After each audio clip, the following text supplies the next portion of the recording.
When I first married into the Caldwell family, I thought I had stepped into a fairy tale. I was 33, a woman who had built her own life with grit and determination, an event planner known across Boston for pulling off the impossible. My name was whispered in high society circles every time a wedding dazzled or a gala went off without a hitch. That was me, Anna Morgan, self-made, proud, and relentless. And when I met Sean with his easy smile, and the kind of confidence only old money could polish, I thought I had finally found a partner who would see me for who I was. But fairy tales are deceptive things. Behind the polished glass and crystal chandeliers, there are shadows no one talks about. The Caldwell family, his family, never truly accepted me. They smiled at me the way you smile at a clever servant, useful but not equal. His mother Eleanor was the worst of them all. She wore pearls like armor, and her words cut sharper than any knife. Self-made success is so American, she once told me, her lips curling as though the phrase itself had a bitter taste. Still, I ignored the signs. I told myself love was enough, that Sean was different. He had held my hand at our wedding, whispering promises that I thought could shield me from the storms to come. For years I endured the cutting remarks, the dismissive glances, the endless little humiliations at family gatherings. I convinced myself it was worth it, because he loved me, and because deep down I wanted to believe that eventually they would see me as one of them. But the night of Eleanor's 70th birthday in Rome shattered every illusion I had left. I had planned the event myself, pouring months of effort into every detail: the restaurant overlooking the Colosseum, the white peonies arranged just so, the tasting menu curated to Eleanor's exact specifications. It should have been my crowning achievement as both a daughter-in-law and as a planner. Instead, it became the night they reminded me in the cruelest way possible that I did not belong. When we arrived at the rooftop restaurant, laughter filled the air, glasses clinked, and the Caldwell family basked in their own importance. But when I reached the table, there was no seat for me, no place card, no acknowledgement, just empty space where I should have been. For a moment I froze, the humiliation burning through me. I scanned their faces, Melissa smirking behind her wineglass, Richard pretending to be puzzled, and Eleanor smiling triumphantly beneath her practiced birthday glow. And then Sean, my husband, my supposed ally, chuckled lightly and said, "Oops, guess we miscounted." The family laughed as though it were all a harmless mistake, an inside joke.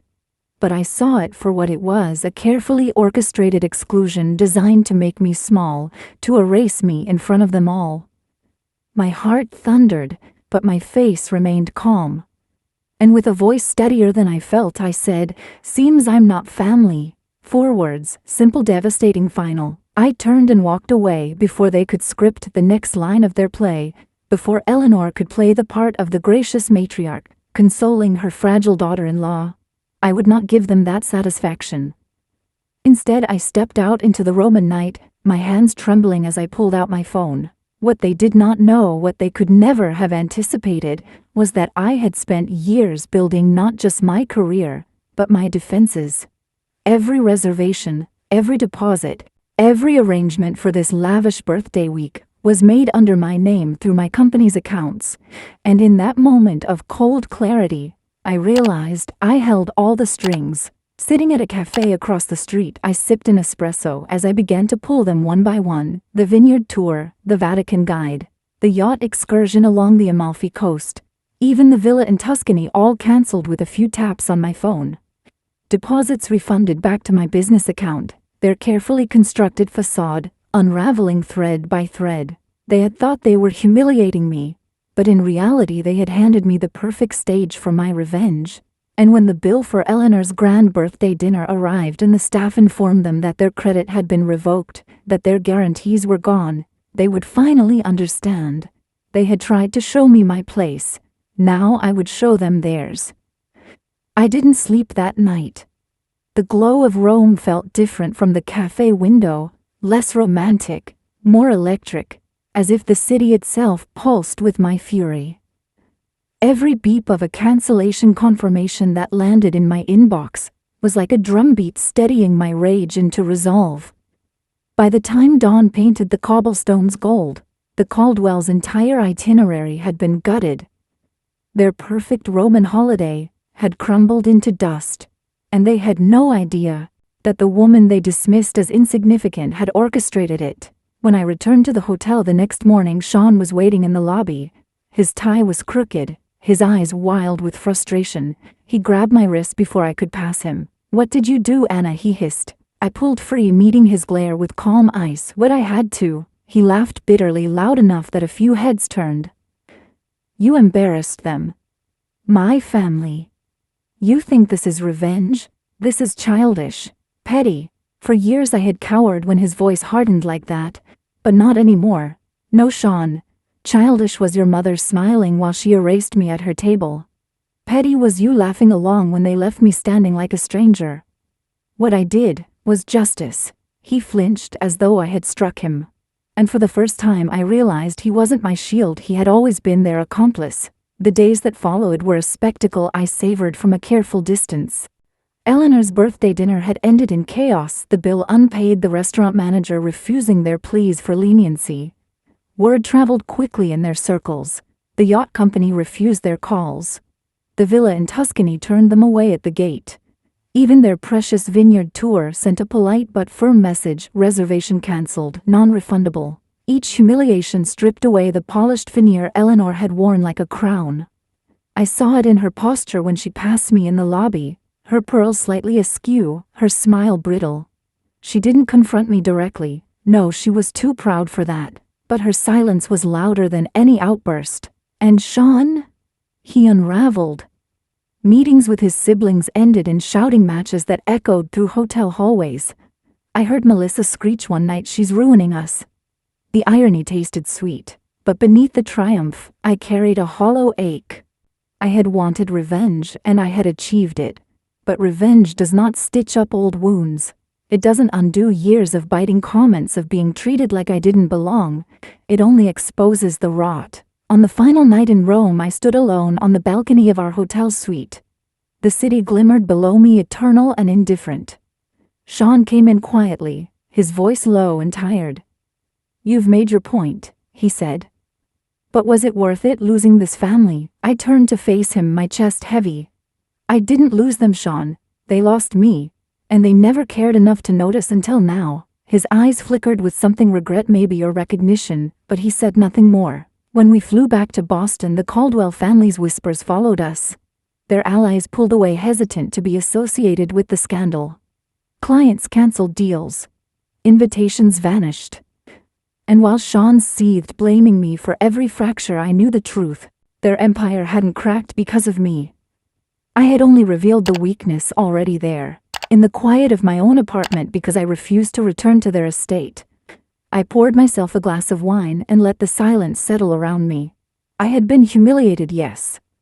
But I had answered humiliation with strength, cruelty with cunning. And though the road ahead was uncertain, one thing was clear: I would never again be erased. When we returned to Boston, the air between Sean and me was heavier than the humid August sky. He had chosen to go back to the Caldwell estate, and I chose my apartment, the one place that was still mine.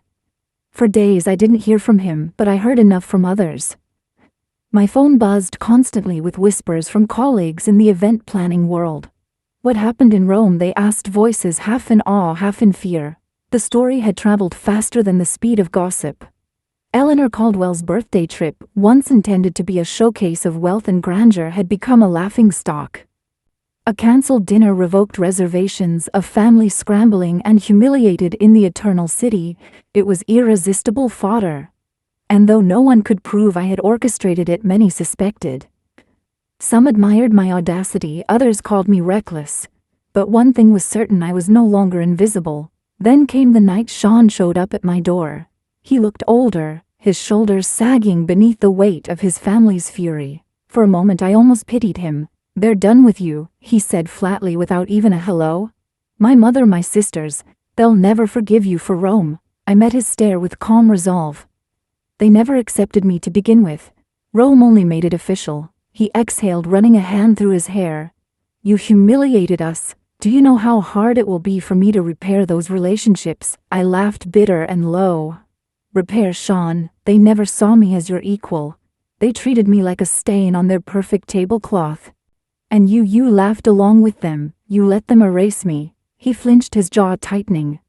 For a heartbeat I thought he might apologize.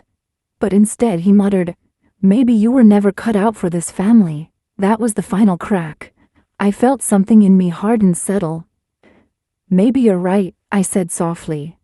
"But I'd rather be alone than chained to people who thrive on cruelty." He left without another word, and with the slam of my door I knew the marriage I had once clung to was already ashes. The weeks that followed were brutal but clarifying. The Caldwells cut me out completely, as though I had never existed. Sean filed for divorce, spurred on by his mother, no doubt. They thought I'd crawl away, broken, humiliated again. But they underestimated me, just as they always had, because what Eleanor and her brood never understood was that I didn't need their money, their approval, or their name. I had built my career long before Sean. My reputation in Boston's elite circles only grew after Rome. Clients whispered that I was the woman who could pull strings powerful enough to bring even the Caldwells to their knees. That aura of danger, of capability, drew in more business than I had ever imagined. And yet late at night, when the city lights glowed outside my window, I wrestled with the cost. I had won, yes. I had turned their cruelty back on them with precision. But victory is a lonely companion. The betrayal of my husband, the venom of his family, it all left a mark deeper than revenge could heal. One evening I found myself walking along the Charles River, the cool breeze tugging at my coat. I thought of that night in Rome, the laughter, the empty chair, the wine glasses sparkling under chandeliers. I thought of Eleanor's triumphant smile, Sean's careless chuckle, and I thought of the strength it took for me to walk away. It struck me then that revenge, sweet as it had been, was not the ending. It was the beginning.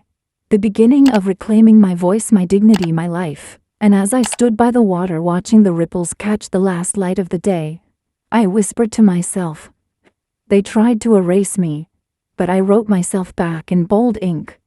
The divorce was finalized quietly, but the echoes of what happened in Rome lingered like smoke after a fire.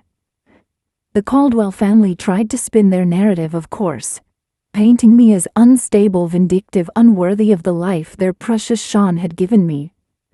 But whispers carry weight, and in Boston's glittering social circles, their downfall had already become legend.